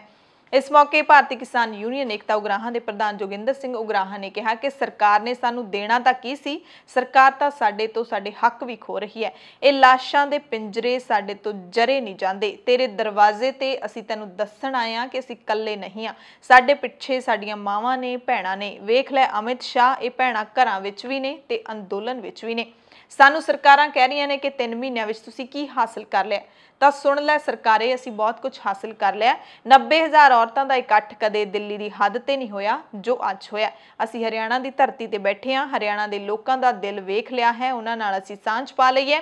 ਪਹਿਲਾਂ ਚਰਚਾ ਸੀ ਕਿ ਹਰਿਆਣਾ ਪੰਜਾਬ ਇੱਕ ਦੂਸਰੇ ਦੇ ਦੁਸ਼ਮਣ ਨੇ, ਪਰ ਸੱਚ ਹੁਣ ਸਭ ਦੇ ਸਾਹਮਣੇ ਹੈ। ਅਸੀਂ ਰਲ ਕੇ ਅੰਦੋਲਨ ਲੜ ਰਹੇ ਹਾਂ ਤੇ ਇਸ ਨੂੰ ਜਿੱਤਾਂਗੇ ਤੇ ਪਹਿਲਾ ਸਿਹਰਾ ਬੀਬੀਆਂ ਨੂੰ ਜਾਵੇਗਾ। ਤੇ ਅਜਿਹੇ ਹੀ ਜਿਹੜੇ ਇਕੱਠ ਨੇ ਉਹ ਸਿੰਘੂ ਬਾਰਡਰ ਤੇ ਵੀ ਦੇਖਣ ਨੂੰ ਮਿਲੇ। ਸਿੰਘੂ ਬਾਰਡਰ ਤੇ 2 ਸਟੇਜਾਂ ਨੇ, ਸੰਯੁਕਤ ਕਿਸਾਨ ਮੋਰਚੇ ਦੀ ਸਟੇਜ ਤੇ ਦੂਸਰੀ ਹੈ ਜਿਹੜੀ ਉਹ ਕਿਸਾਨ ਮਜ਼ਦੂਰ ਸੰਘਰਸ਼ ਕਮੇਟੀ ਦੀ ਸਟੇਜ। ਇੱਥੇ ਵੀ ਕੌਮਾਂਤਰੀ ਔਰਤ ਦਿਹਾੜਾ ਭਰਵੇਂ ਇਕੱਠ ਦੇ ਵਿੱਚ ਮਨਾਇਆ ਗਿਆ। ਸਰਵਣ ਸਿੰਘ ਪੰਧੇਰ ਨੇ ਕਿਹਾ ਕਿ ਅੱਜ ਬੀਬੀਆਂ ਨੇ ਖੁਦ ਸਟੇਜ ਸਾਂਭੀ। ਸਟੇਜ ਦਾ ਸੰਚਾਲਨ ਬੀਬੀ ਦਵਿੰਦਰ ਕੌਰ ਗੁਰਦਾਸਪੁਰ ਤੇ ਬੀਬੀ ਰਣਜੀਤ ਕੌਰ ਕੋਟ ਬੁੱਢਾ ਨੇ ਕੀਤਾ। ਬੀਬੀਆਂ ਨੇ ਕਿਹਾ ਕਿ ਜਿੰਨਾ ਚਿਰ ਤੱਕ ਅਸੀਂ ਬੀਬੀਆਂ ਨੂੰ ਮਰਦਾਂ ਦੇ ਬਰਾਬਰ ਦਾ ਦਰਜਾ ਨਹੀਂ ਦਿੰਦੇ, ਜਗੀਰਦਾਰੀ ਬਰਾਬਰੀ ਦੀ ਵਿਵਸਥਾ ਕਾਇਮ ਨਹੀਂ ਕਰਦੇ, ਉਦੋਂ ਤੱਕ ਸਮਾਜ ਦੀ ਤਰੱਕੀ ਸੰਭਵ ਨਹੀਂ ਹੈ। ਔਰਤ ਨੂੰ ਹਰ ਖੇਤਰ ਦੇ ਵਿੱਚ ਅੱਗੇ ਲਿਆਉਣਾ ਚਾਹੀਦਾ ਹੈ। इस स्टेज के उत्ते औरतां ने सर्बसम्मति के नाल मता पास किया कि दिल्ली मोर्चे विच जितण तक असी पूरी तरह भरमी शमूलीयत करदियां रहांगियां। जथेबंदी ने TDI मॉल कुंडली ते रात लंघी रात 11 बजे के करीब जिहड़ी फायरिंग की घटना हुई है उसकी निखेधी भी की है ते दोषी व्यक्तियों नूं तुरंत गिरफ्तार किए जाने की मंग भी की है। सो कौमांतरी औरत दिहाड़े मौके बठिंडा की बेबे महेंद्र कौर मिसाल बनी है। दिल्ली के मुख मंत्री अरविंद केजरीवाल ने अमृतधारी माता महेंद्र कौर नूं सन्मानित किया है। माता महेंद्र कौर अपने परिवार समेत इस सन्मान लैण पहुंचे। पिछले दिनी फिल्म अदाकारा कंगना रनौत ने किसानी अंदोलन में शामिल होने वाली बेबे महेंद्र कौर नूं 100 रुपए दिहाड़ी वाली माई कहा सी, जिसका लोगों ने भारी विरोध किया सी ते उस तो बाद बेबे महेंद्र कौर चर्चा दे विच है ते कंगना रनौत नूं माफ़ी मंगण दा अल्टीमेटम भी दिता गया। कंगना ने माफ़ी नहीं मंगी, इस तो बाद कानूनी केस भी दर्ज करवाया गया है बीबी महेंद्र कौर वालों कंगना रनौत के खिलाफ। ओडिशा दे विच औरतां ने औरत दिहाड़े मौके बाइक रैली कड्ढी अते किसानां दे अंदोलन का समर्थन किया। मध्य प्रदेश की assembly they which freedom of religion bill 2021 पास हो गया। औरत दिहाड़े मौके उत्तर प्रदेश ने औरतों को कोरोना वायरस का टीका देने लई विशेष प्रबंध किए ने। यूपी के 75 जिलों में सिर्फ औरतों को 3-3 बूथों उत्ते टीका लाने का ऐलान किया गया। दिल्ली की कमान दिल्ली पुलिस दियां औरत पुलिस मुलाजमां नूं दित्ती गई। दिल्ली पुलिस के PRO चिन्मय बिस्वल के मुताबिक दिल्ली पुलिस विच औरत पुलिस मुलाजमां की गिणती करीब 11,000 है ते वख-वख विभागां विच औरत अधिकारी ते औरत पुलिस मुलाजम ही तैनात हैं। पुलिस थाणियां दा काम ट्रैफिक दा काम ते PCR भी औरत पुलिस मुलाजमां दे हत्थां विच दित्ती गई। अंतरराष्ट्रीय औरत दिवस मौके औरत पुलिस मुलाजमां दा सन्मान करन दे लई दिल्ली पुलिस ने यह पहल की। इस मौके ASI यानी कि भारतीय पुरातत्व सर्वेखण ने भी एक हुक्म जारी किया कि विदेशी ते भारतीय औरतां नूं 8 मार्च नूं कौमांतरी महिला दिवस मौके केंद्र सरकार वालों सुरक्षित स्मारकां दे विच मुफ्त दाखला दिता जावे ते अजिहा ही किया गया। औरत दिवस मौके ताज महल समेत होर स्मारकों के औरतों को मुफ्त एंट्री दी गई। ASI के अधीन देश के 3691 स्मारक यानी कि इतिहासिक इमारतां शामिल ने। इस मौके देश के प्रधानमंत्री नरेंद्र मोदी ने भी महिला दिवस दीआं मुबारकां दित्तियां। प्रधानमंत्री के नाल राष्ट्रपति रामनाथ कोविंद, यूपी के मुख्यमंत्री योगी आदित्यनाथ सने कई वड्डे लीडरां ने औरतों को सलाम किया। राहुल गांधी ने भी औरत दिहाड़े दीआं वधाइयां दित्तियां।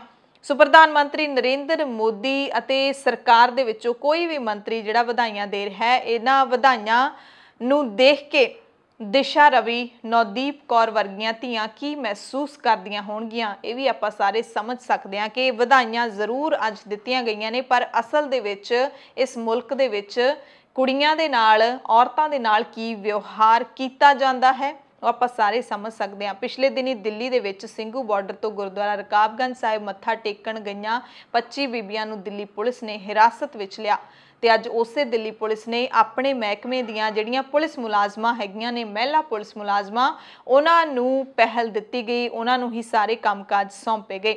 पर असल दे विच औरतां दे नाल की व्यवहार हकीकत दे विच कीता जांदा है, उस नूं देख के ये वधाइयां फोकियां जरूर लगदियां होणगियां दिशा रवि ते नवदीप कौर वर्गियां धीआं नूं, जिन्हां नूं जेल दे विच रहना पिया कई दिन। प्रधानमंत्री नरेंद्र मोदी ने अपने ट्वीट च लिखिया कि अंतरराष्ट्रीय महिला दिवस मौके मैं महिला शक्ति नूं सलाम करदा। महिलावां ने देश का नाम रोशन किया, सिखरां नूं छुआ है ते उन्हां ते भारत नूं माण है। साडी सरकार लई चंगी किस्मत दी गल है कि असीं महिला शक्ति लई काम कर रहे हां। ते जदों उत्तर प्रदेश के मुख मंत्री योगी आदित्यनाथ ये ट्वीट करते हैं तां भी बड़ी हैरानी हुंदी है। उन्होंने लिखिया कि यूपी सरकार सूबे की महिला शक्ति की राखी, सत्कार, स्वै निर्भरता ਅਤੇ ਸਰਪੱਖੀ उन्नति ਦੇ ਲਈ वचनबद्ध है। ਤੇ अंतरराष्ट्रीय महिला दिवस के मौके ते मिशन शक्ति का दूसरा पड़ाव यूपी दे विच शुरू हो रहा है, ये उन्होंने लिखिया। पर यूपी दे विच औरतां दे अपराध किन्ने ज़्यादा ने वो तुसीं जरूर सुन सकते हो। जे तुसीं ये बुलेटिन डेली सुनते हो तो जदों भी असीं उत्तर प्रदेश की खबर सुणाउने आ तां अपराध की ही खबर हुंदी है। खास करके कदे किसी औरत नाल बलात्कार हुंदा है, कदे उसका कतल हुंदा है, ते उसे सूबे दे मुख मंत्री ने जिहड़े वो अजिहा बयान दे रहे ने महिला दिवस के मौके। ਰਾਹੁਲ ਗਾਂਧੀ ਨੇ ਵੀ ਟਵੀਟ ਕੀਤਾ, ਲਿਖਿਆ ਕਿ ਔਰਤਾਂ ਆਪਣੇ ਦਮ ਤੇ ਇਤਿਹਾਸ ਦੇ ਭਵਿੱਖ ਨੂੰ ਬਣਾ ਸਕਦੀਆਂ ਨੇ, ਕਿਸੇ ਨੂੰ ਆਪਣੇ ਆਪ ਨੂੰ ਰੋਕਣ ਨਾ ਦਿਓ। ਨਿਊਯਾਰਕ ਤੋਂ ਕੁਝ ਵਿਦਿਆਰਥੀ ਆਏ, ਗਾਜ਼ੀਪੁਰ ਬਾਰਡਰ ਪਹੁੰਚੇ ਅਤੇ ਰਾਕੇਸ਼ ਟਿਕੈਤ ਨੂੰ ਮਿਲੇ। ਰਾਕੇਸ਼ ਟਿਕੈਤ ਨਾਲ ਗੱਲਬਾਤ ਕਰਦਿਆਂ ਵਿਦਿਆਰਥੀਆਂ ਦੇ ਗਰੁੱਪ ਨੇ ਅੰਦੋਲਨ ਨੂੰ ਫੰਡ ਤੇ ਖਾਣ ਪੀਣ ਦੀਆਂ ਚੀਜ਼ਾਂ ਦੇ ਕੇ ਸਹਾਇਤਾ ਦੀ ਪੇਸ਼ਕਸ਼ ਕੀਤੀ। ਹਾਲਾਂਕਿ ਟਿਕੈਤ ਨੇ ਅਪੀਲ ਕੀਤੀ ਕਿ ਉਹ ਸਿਰਫ ਅਮਰੀਕਾ ਦੇ ਵਿੱਚ ਕਿਸਾਨ ਅੰਦੋਲਨ ਦੇ ਨਾਂ ਤੇ ਬੂਟੇ ਲਾਉਣ। ਇਸ ਮੌਕੇ ਇਹਨਾਂ ਵਿਦਿਆਰਥੀਆਂ ਨੇ ਇੱਕ ਦਸਤਾਵੇਜ਼ੀ ਫਿਲਮ ਵੀ ਤਿਆਰ ਕੀਤੀ ਹੈ ਜੋ ਅਮਰੀਕਾ ਦੇ ਲੋਕਾਂ ਨੂੰ ਦਿਖਾਈ ਜਾਵੇਗੀ, ਕਾਨੂੰਨ ਤੇ ਕਿਸਾਨਾਂ ਦੀ ਸਮੱਸਿਆ ਦਾ ਵਿਖਿਆਨ ਕਰੇਗੀ। ਮਹਾਰਾਸ਼ਟਰ ਦੀ ਉद्धਵ ਠਾਕਰੇ ਸਰਕਾਰ ਨੇ ਸੋਮਵਾਰ ਨੂੰ ਬਜਟ ਪੇਸ਼ ਕਰਦਿਆਂ ਕਿਸਾਨਾਂ ਦੇ ਲਈ ਇੱਕ ਵੱਡਾ ਐਲਾਨ ਕੀਤਾ ਹੈ। ਮਹਾਰਾਸ਼ਟਰ ਦੇ ਵਿੱਚ ਹੁਣ ਕਿਸਾਨਾਂ ਨੂੰ 3 ਲੱਖ ਰੁਪਏ ਦਾ ਕਰਜ਼ਾ ਮੋੜਨ ਦੇ ਲਈ ਵਿਆਜ ਨਹੀਂ ਦੇਣਾ ਪਏਗਾ। ਮਹਾਰਾਸ਼ਟਰ ਦੇ ਉਪ ਮੁੱਖ ਮੰਤਰੀ ਤੇ ਵਿੱਤ ਮੰਤਰੀ ਅਜੀਤ ਪਵਾਰ ਨੇ ਬਜਟ ਪੇਸ਼ ਕੀਤਾ ਹੈ। ਬਜਟ ਵਿੱਚ ਕਿਸਾਨਾਂ ਲਈ ਐਲਾਨ ਕੀਤਾ ਗਿਆ ਹੈ ਕਿ ਜਿਹੜੇ ਕਿਸਾਨਾਂ ਨੇ ਸਿਰਫ 3 ਲੱਖ ਤੱਕ ਦਾ ਕਰਜ਼ਾ ਲਿਆ ਹੈ ਉਹਨਾਂ ਨੂੰ ਵਾਪਸ ਮੋੜਨ ਵੇਲੇ ਵਿਆਜ ਨਹੀਂ ਦੇਣਾ ਪਏਗਾ। ਸੂਬਾ ਸਰਕਾਰ ਨੇ ਇਸ ਸੂਬੇ ਦੇ ਵਿੱਚ ਮਹਾਰਾਸ਼ਟਰ ਦੇ ਵਿੱਚ 4 ਖੇਤੀਬਾੜੀ ਯੂਨੀਵਰਸਿਟੀਆਂ ਖੋਲ੍ਹਣ ਦਾ ਵੀ ਐਲਾਨ ਕੀਤਾ ਹੈ। ਇਸ ਲਈ 200 ਕਰੋੜ ਰੁਪਏ ਦਾ ਬਜਟ ਜਾਰੀ ਕੀਤਾ ਗਿਆ ਹੈ। ਕਿਸਾਨਾਂ ਨੂੰ ਖੇਤੀ ਪੰਪ ਦੇਣ ਦੀ ਗੱਲ ਕਹੀ ਗਈ ਹੈ। 1500 ਕਰੋੜ ਰੁਪਏ ਇਹਦੇ ਲਈ ਰਾਖਵੇਂ ਰੱਖੇ ਗਏ ਨੇ। ਵਿੱਤ ਮੰਤਰੀ ਨੇ APMC ਮੰਡੀਆਂ ਨੂੰ ਮਜ਼ਬੂਤ ਕਰਨ ਲਈ 2000 ਕਰੋੜ ਰੁਪਏ ਵੀ ਰੱਖੇ ਨੇ। ਸੂਬੇ ਵਿੱਚ ਲਗਭਗ 19000 ਕਰੋੜ ਦਾ ਕਰਜ਼ਾ ਮਾਫ ਕਰਨ ਦਾ ਦਾਅਵਾ ਕੀਤਾ ਹੈ ਸਰਕਾਰ ਨੇ ਤੇ ਹੋਰ ਵੀ ਬਜਟ ਦੇ ਵਿੱਚ ਕਈ ਵੱਡੇ ਐਲਾਨ ਕੀਤੇ ਗਏ ਨੇ। ਲੰਗੀ ਰਾਤ ਯਾਨੀ ਕਿ 7 ਤਰੀਕ ਦੀ ਰਾਤ ਨੂੰ 11 ਵਜੇ ਦੇ ਕਰੀਬ ਸਿੰਘੂ ਬਾਰਡਰ ਤੇ ਗੋਲੀ ਚੱਲਣ ਦੀ ਖਬਰ ਮਿਲੀ। ਕਾਰ ਸਵਾਰ 4 ਵਿਅਕਤੀਆਂ ਨੇ ਕਿਸਾਨਾਂ ਦੇ ਉੱਤੇ 3 ਗੋਲੀਆਂ ਦਾਗੀਆਂ। ਹਾਲਾਂਕਿ ਇਸ ਘਟਨਾ ਦੇ ਵਿੱਚ ਕਿਸੇ ਵੀ ਤਰ੍ਹਾਂ ਦੇ ਜਾਨੀ ਨੁਕਸਾਨ ਤੋਂ ਬਚਾ ਰਿਹਾ ਹੈ। ਇਹ ਸਾਰੀ ਘਟਨਾ ਜਿਹੜੀ TDI ਮਾਲ ਦੇ ਨੇੜੇ ਵਾਪਰੀ ਹੈ। ਚਿੱਟੇ ਰੰਗ ਦੀ ਆਡੀ ਕਾਰ ਦੇ ਵਿੱਚ ਸਵਾਰ ਸੀਗੇ ਇਹ ਸਾਰੇ ਵਿਅਕਤੀ, ਪਤਾ ਨਹੀਂ ਲੱਗ ਸਕਿਆ ਪਰ ਨੰਬਰ ਚੰਡੀਗੜ੍ਹ ਦਾ ਦੱਸਿਆ ਜਾ ਰਿਹਾ ਹੈ। ਗੋਲੀ ਚੱਲਣ ਦੀ ਘਟਨਾ TDI ਮਾਲ ਦੇ ਨੇੜੇ ਜਦੋਂ ਵਾਪਰੀ ਤਾਂ ਕਿਸਾਨ ਲੀਡਰ ਹਰਮੀਤ ਸਿੰਘ ਕਾਦੀਆਂ ਵੀ ਉੱਥੇ ਤੁਰੰਤ ਪਹੁੰਚ ਗਏ ਸੀ। ਕਾਰ ਸਵਾਰਾਂ ਨੇ ਜਦੋਂ ਗੋਲੀਆਂ ਚਲਾਈਆਂ ਤਾਂ ਲੰਗਰ ਵਰਤਾਇਆ ਜਾ ਰਿਹਾ ਸੀ। ਪੁਲਿਸ ਨੂੰ ਸ਼ੱਕ ਹੈ ਕਿ ਗੋਲੀਆਂ ਚਲਾਉਣ ਵਾਲੇ ਕਾਰ ਸਵਾਰ ਪੰਜਾਬ ਤੋਂ ਸਨ। ਹਾਲੇ ਤੱਕ ਇਸ ਬਾਰੇ ਕੋਈ ਵੀ ਅਪਡੇਟ ਨਹੀਂ ਮਿਲ ਸਕਿਆ।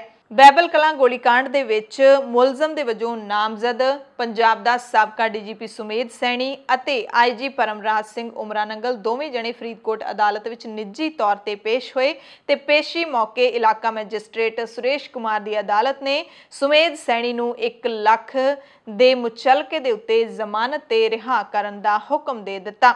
ਇਸੇ ਕੇਸ ਵਿੱਚ IG ਪਰਮਰਾਜ ਸਿੰਘ ਉਮਰਾ ਨੰਗਲ ਵੀ ਪੇਸ਼ ਹੋਇਆ ਤੇ ਉਸ ਨੂੰ ਵੀ 1 ਲੱਖ ਦੀ ਜ਼ਮਾਨਤ ਤੇ ਰਿਹਾ ਕਰ ਦਿੱਤਾ ਗਿਆ ਤੇ ਮਾਮਲੇ ਦੀ ਅਗਲੀ ਸੁਣਵਾਈ 9 ਮਾਰਚ ਨੂੰ ਹੋਵੇਗੀ। ਔਰਤ ਦਿਹਾੜੇ ਮੌਕੇ ਸਰਕਾਰੀ ਬਿਜਲੀ company national thermal power corporation ਯਾਨੀ ਕਿ NTPC ਨੇ ਆਪਣੇ ਕਾਰਜ ਖੇਤਰ ਵਿੱਚ ਵਿਸ਼ੇਸ਼ ਭਰਤੀ ਮੁਹਿੰਮ ਦੇ ਤੌਰ ਤੇ ਸਿਰਫ ਔਰਤ ਅਧਿਕਾਰੀਆਂ ਦੀ ਭਰਤੀ ਕਰਨ ਦੀ ਯੋਜਨਾ ਦਾ ਐਲਾਨ ਕੀਤਾ ਹੈ। ਇਸ ਕੰਪਨੀ ਨੇ ਸਹਾਇਕ ਇੰਜੀਨੀਅਰ ਅਤੇ ਸਹਾਇਕ ਕੈਮਿਸਟ ਦੀਆਂ ਅਸਾਮੀਆਂ ਲਈ ਅਰਜ਼ੀਆਂ ਦੀ ਮੰਗ ਕੀਤੀ ਹੈ ਤੇ ਅਰਜ਼ੀਆਂ ਸਿਰਫ ਤੇ ਸਿਰਫ ਔਰਤਾਂ ਹੀ ਦੇ ਸਕਦੀਆਂ ਨੇ। ਅਰਜ਼ੀਆਂ ਦੇਣ ਲਈ 3 ਦਿਨ ਹਾਲੇ ਬਾਕੀ ਨੇ। ਜਿਨ੍ਹਾਂ ਨੇ ਅਪਲਾਈ ਨਹੀਂ ਕੀਤਾ ਉਹ ਕਰ ਸਕਦੇ ਨੇ। ਵੈਬਸਾਈਟ ਹੈ ntpc.co.in ਜਾਂ ਫਿਰ NTPC careers ntpc.careers.net यानी कि NET इत्ते जाके अर्जी तुसी दे सकते हो। आखिरी तरीक 10 मार्च है।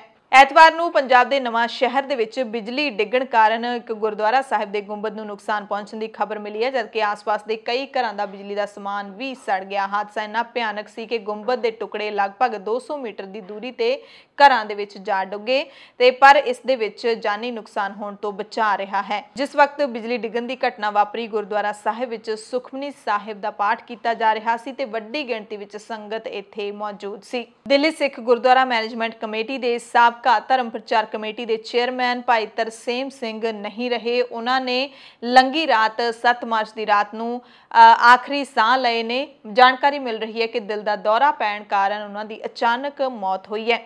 ਤਰਸੇਮ ਸਿੰਘ ਹੋਣਹਾਰ ਸ਼ਖਸੀਅਤ ਦੇ ਮਾਲਕ ਸਨ, ਸਾਦੀ ਜ਼ਿੰਦਗੀ ਬਤੀਤ ਕਰਨ ਵਾਲੇ ਸਿੱਖ ਸਨ, ਵਿਦਵਾਨ ਸਨ। ਕਈ ਕਿਤਾਬਾਂ ਵੀ ਉਹਨਾਂ ਨੇ ਲਿਖੀਆਂ ਸੀ ਅਤੇ ਛੋਟੇ ਬੱਚਿਆਂ ਦੀਆਂ ਗੁਰਮਤਿ ਕਲਾਸਾਂ ਤੋਂ ਲੈ ਕੇ ਗੁਰਬਾਣੀ ਦੀ ਸੰਥਿਆ ਵੱਲ ਹਮੇਸ਼ਾ ਉਚੇਚਾ ਧਿਆਨ ਰੱਖਦੇ ਸੀ। ਧਰਮ ਪ੍ਰਚਾਰ ਦੇ ਕਾਰਜਾਂ ਵਿੱਚ ਛੋਟੇ ਪੱਧਰ ਦੇ ਸਮਾਗਮਾਂ ਤੋਂ ਲੈ ਕੇ ਵੱਡੇ ਪ੍ਰੋਗਰਾਮ ਉਲੀਕਣੇ ਤੇ ਉਹਨਾਂ ਨੂੰ ਸਿਰੇ ਚੜਾਉਣਾ ਤਰਸੇਮ ਸਿੰਘ ਦੀ ਕਾਰਜਸ਼ੈਲੀ ਵਿੱਚ ਖੂਬੀ ਸੀ। ਪਰਮਜੀਤ ਸਿੰਘ ਸਰਨਾ ਦੀ ਪਾਰਟੀ ਦੇ ਨਾਲ ਸੰਬੰਧ ਰੱਖਦੇ ਸੀ ਤਰਸੇਮ ਸਿੰਘ, ਪਰ ਧਰਮ ਪ੍ਰਚਾਰ ਕਮੇਟੀ ਦੇ ਖੇਤਰ ਦੇ ਵਿੱਚ ਇਹਨਾਂ ਦਾ ਵਿਸ਼ੇਸ਼ ਯੋਗਦਾਨ ਰਿਹਾ ਹੈ। ਤਰਸੇਮ ਸਿੰਘ ਦੀ ਅਚਾਨਕ ਹੋਈ ਮੌਤ ਦੇ ਨਾਲ ਸਰਨਾ ਪਾਰਟੀ ਦੇ ਨਾਲ-ਨਾਲ ਪੰਥਕ ਹਲਕਿਆਂ ਦੇ ਵਿੱਚ ਵੀ ਸੋਗ ਦੀ ਲਹਿਰ ਹੈ। ਪੰਜਾਬ ਦੇ ਜੰਗਲਾਤ, ਸਮਾਜਿਕ ਨਿਆਂ, ਸਸ਼ਕਤੀਕਰਨ, ਘੱਟ ਗਿਣਤੀਆਂ ਮੰਤਰੀ ਸਾਧੂ ਸਿੰਘ ਧਰਮਸੋਤ ਨੇ ਸੂਬਾ ਸਰਕਾਰ ਵੱਲੋਂ ਪ੍ਰਸਿੱਧ ਮਰਹੂਮ ਗਾਇਕ ਸਰਦੂਲ ਸਿਕੰਦਰ ਦੀ ਯਾਦ ਦੇ ਵਿੱਚ ਪਿੰਡ ਬੁੱਲੇਪੁਰ ਖੰਨਾ ਤੋਂ ਸਰਦੂਲ ਸਿਕੰਦਰ ਦੇ ਘਰ ਜਾਣ ਵਾਲੀ ਸੜਕ ਦਾ ਨਾਮ ਸਰਦੂਲ ਸਿਕੰਦਰ ਮਾਰਗ ਰੱਖਣ ਦਾ ਐਲਾਨ ਕੀਤਾ ਹੈ।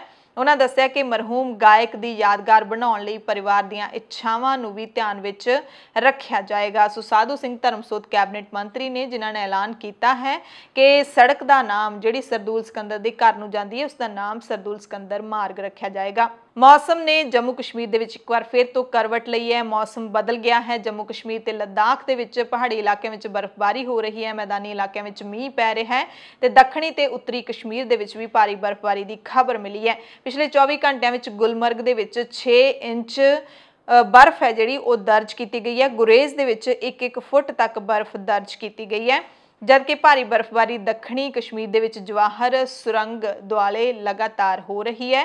ਲੱਦਾਖ ਦੇ ਵਿੱਚ ਐਤਵਾਰ ਤੋਂ ਸਨੋਫਾਲ ਹੋ ਰਹੀ ਹੈ। ਕਾਰਗਿਲ ਦੇ ਵਿੱਚ ਵੀ ਹਲਕੀ ਬਰਫ਼ਬਾਰੀ ਹੈ। ਦਰਾਸ ਤੇ ਜੋਜ਼ਲਾ ਦੇ ਵਿੱਚ ਭਾਰੀ ਬਰਫ਼ਬਾਰੀ ਦੀ ਖਬਰ ਹੈ ਤੇ ਬਰਫ਼ਬਾਰੀ ਕਾਰਨ ਸ਼੍ਰੀਨਗਰ ਲੇਹ ਹਾਈਵੇ ਖੋਲਣ ਦੇ ਕੰਮ ਦੇ ਵਿੱਚ ਹੁਣ ਹੋਰ ਦੇਰੀ ਹੋਣ ਦੀ ਸੰਭਾਵਨਾ ਬਣ ਗਈ ਹੈ। ਪੰਜਾਬ ਦੀਆਂ ਖਾਸ ਖਬਰਾਂ ਦੇ ਖਾਸ ਬੁਲੇਟਿਨ ਦੇ ਵਿੱਚ ਤੁਹਾਡੇ ਸਭ ਤੋਂ ਇਜਾਜ਼ਤ ਚਾਹੁੰਦੇ ਹਾਂ। ਤੁਸੀਂ ਸਾਰੇ ਆਪਣਾ ਧਿਆਨ ਰੱਖਿਓ, ਲੋੜਵੰਦਾਂ ਦੀ ਮਦਦ ਕਰਦੇ ਰਿਹਾ ਕਰੋ, ਅਫਵਾਹਾਂ ਤੋਂ ਜ਼ਰੂਰ ਬਚ ਕੇ ਰਿਹਾ ਕਰੋ। ਧੰਨਵਾਦ।